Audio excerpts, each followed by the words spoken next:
PC anti AMD bro, ganteng, harganya 20 jutaan. Gas, kita bahas isinya apa aja.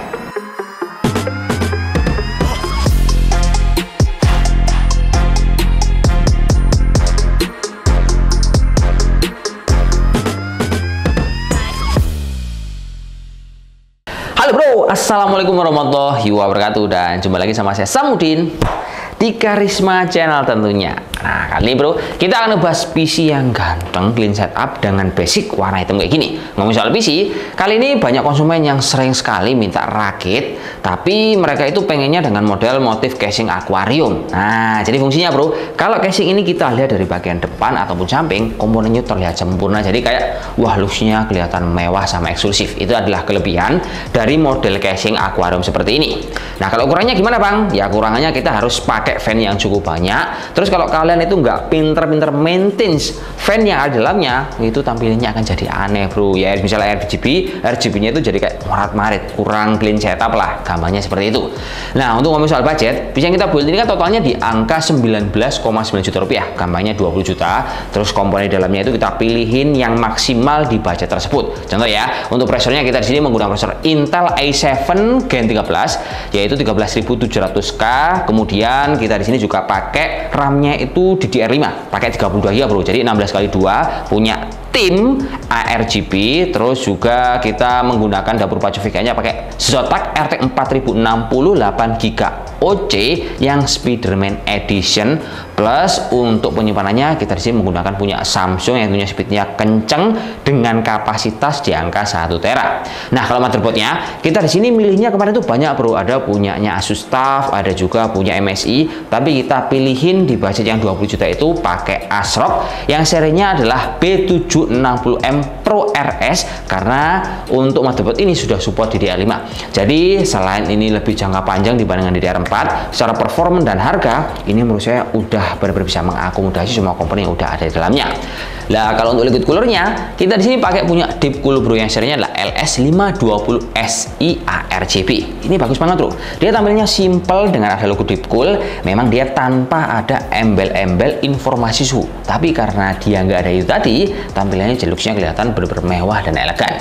Lalu kalau untuk menyokong semua komponen ini, power supply-nya kita di sini mempercayakan sama punya Deep Cool yang kapasitasnya di angka 650 watt. Dan untuk menentukan PSU kita juga nggak main-main bro, kita hitung pakai PSU kalkulator supaya nantinya PC yang kalian miliki bisa awet dipakai hingga 5-10 tahun ke depan. Nah, intinya di situ.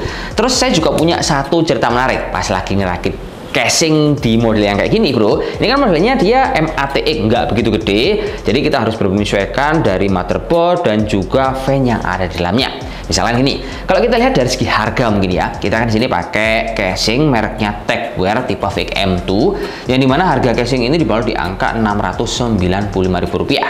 Sebenarnya harga ini sedikit lebih tinggi bro kalau kita compare sama beberapa brand yang lain yang memiliki model sama dan rata-rata harganya cuma di angka Rp450.000 aja.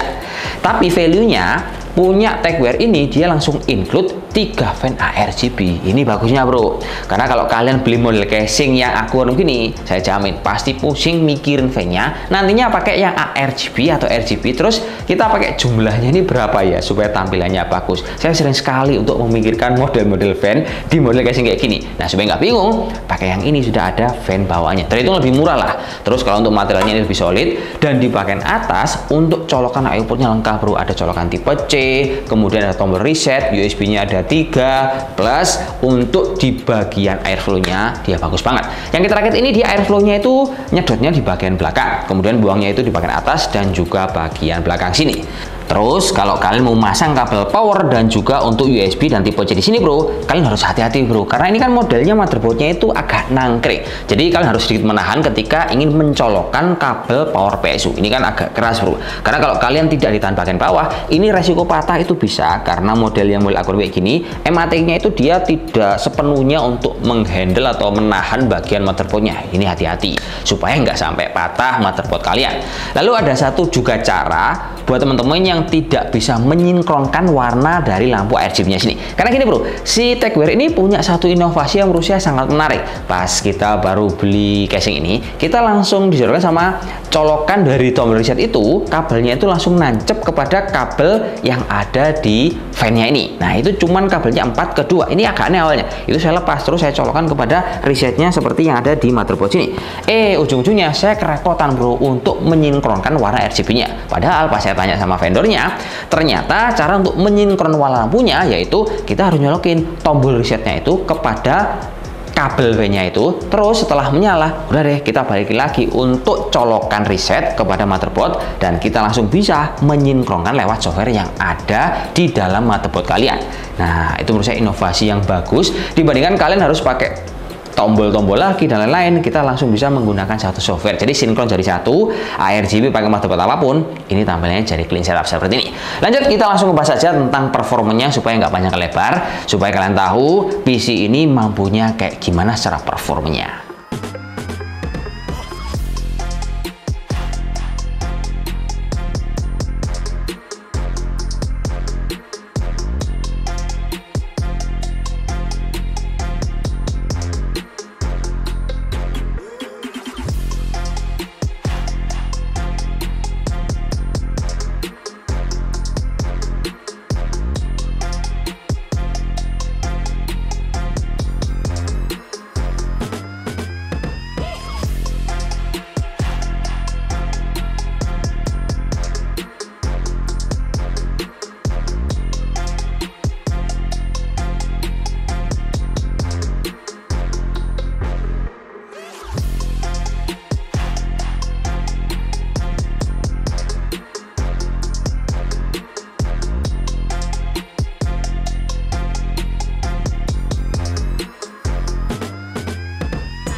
Oke kawan, overall kalau kita lihat dari segi performa, PC ini sudah sangat memuaskan. Tampilannya elegan di budget 20 jutaan. Tapi catatan saya ya, misalkan teman-teman mau rakit PC di model casing apapun, mau ATX, MATX ataupun ITX, untuk manajemen kabel itu harus benar-benar diperhatikan supaya nantinya misalkan ada trouble sama PC kalian, maintainnya itu jauh lebih mudah bro. Itu adalah tips dari saya supaya kalian tidak kerepotan di kemudian hari. Ya udah, mungkin cukup sekian. Terima kasih informasi yang bisa kita bagi. Semoga PC yang kita build ini bisa menginspirasi kalian, dan buat yang tertarik langsung bisa bro nanti check out di bagian bawah. Sampai jumpa lagi bersama saya Samudin dan see you next time video. Assalamualaikum warahmatullahi wabarakatuh dan salam jos. Semoga bermanfaat kawan. Oke.